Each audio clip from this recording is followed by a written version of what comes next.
we are committed and determined to get all of the 238 Israeli hostages that are still inside Gaza.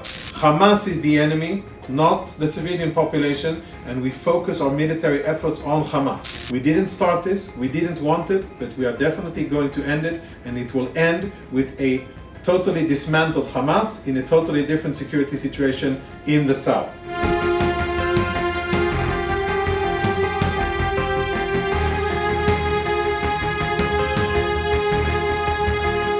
We are on the 25th day of the fighting of the war. I am Lieutenant Colonel in the Reserves, Jonathan, and I want to give you a daily update. A few topics. We're going to have a small piece of good news about the release of an Israeli hostage who is now safe with her family. We'll be speaking about the current situation on the ground in northern Gaza. We'll speak about tunnels and specifically compounds under hospitals that Hamas has prepared in Gaza. And then we will go north and speak about what Hezbollah is doing, how we are defending ourselves, and what this means for the region. Stay with us. Let's begin with some positive news. It doesn't happen a lot that we have positive news, but I am happy to say that Private Ori Megidish is now back home with her family. She was rescued in a special operation done by Israeli security forces, IDF and ISA, Shabak, who went into Gaza, got her out based on intelligence and on a lot of resources that were allocated towards this. She is now home with her family. She is well, both mentally and physically. She has provided intelligence that we'll be able to use in the future for future operations. And the only thing that I can say that won't jeopardize operational security is that we are committed and determined to get all of the 238 Israeli hostages that are still inside Gaza.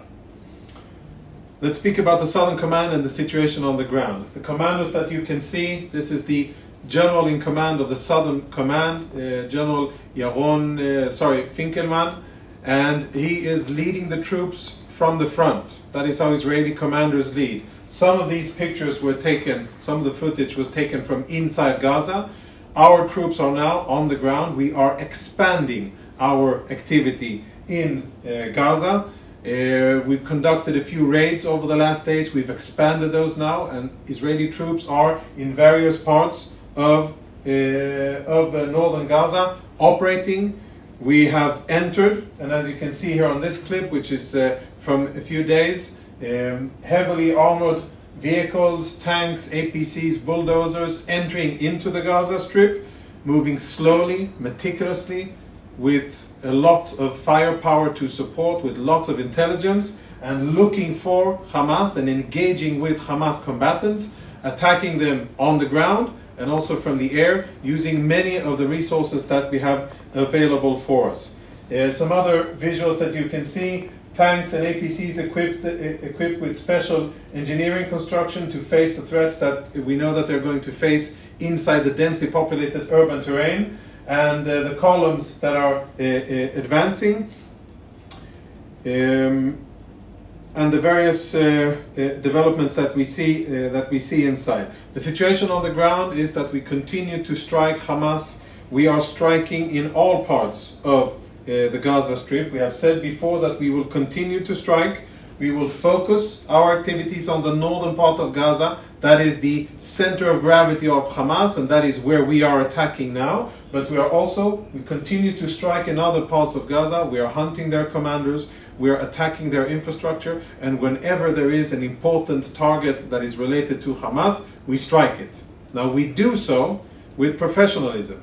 Hamas is the enemy, not the civilian population, and we focus our military efforts on Hamas to make sure that civilians, or to minimize the risk for civilians. 2 weeks ago, we called for the evacuation of civilians towards the south. We have added to that a humanitarian zone in the northern part of the Gaza Strip, just northwest of Khan Yunis, here called Muassi, and we hope that civilians will go there. Happy to see that more than 800,000 Palestinians have evacuated from the northern part, from the main combat area where there's most of fighting. Hamas has stopped many of them from doing so, but many have, and hopefully all of them will evacuate for a concern for their own safety. And humanitarian assistance continues to be delivered through the Rafah corridor into Gaza, into the southern point. There's also more access to water, there is food, and as days go by, I think we will be ramping up the facilitation of humanitarian assistance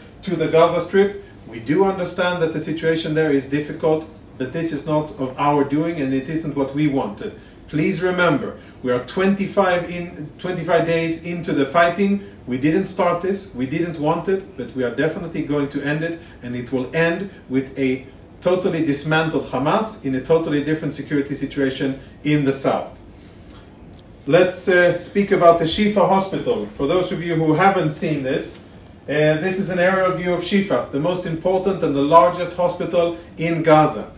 Hamas is using this infrastructure like many other protected facilities in Gaza, hospitals, clinics, schools, mosques, UN facilities, and we have shown footage of rocket fire between mosques and UN schools, and we have shown how Hamas uses the proximity of civilians. This perhaps is the most cynic and the worst use that they have done of these protected assets. This is an illustration, 3D, of what's above ground and below ground.